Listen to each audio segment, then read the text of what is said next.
Hayop talaga to si Auntie Claire, no? Grabe. Hindi raw nagnanakaw.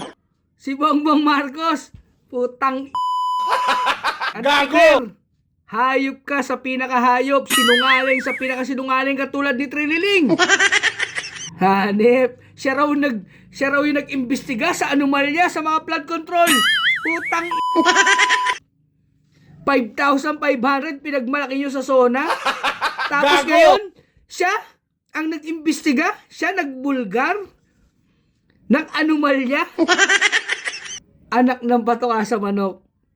Alam mo, Auntie Claire, dati kang dilawan na sinusuka si Marcos. Gago! Tapos ngayon, para kang asong ulol na nagtatanggol. Magkano? Paano mo nasabi na hindi siya nagnanakaw?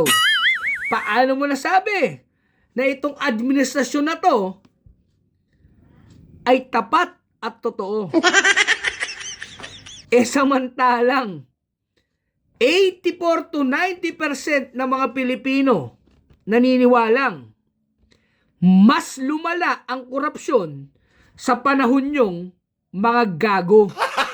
Mga gagong sindikato sa gobyerno na walang ginawa kundi magnakaw at magpahirap sa ordinaryong Pilipino. Hanep! Tangina, Auntie Claire, panindigan mo yan.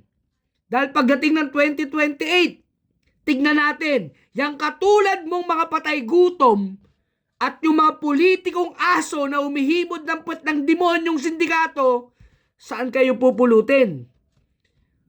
Pag iba na ang Pangulo. Gago! Ang ina. Ingat.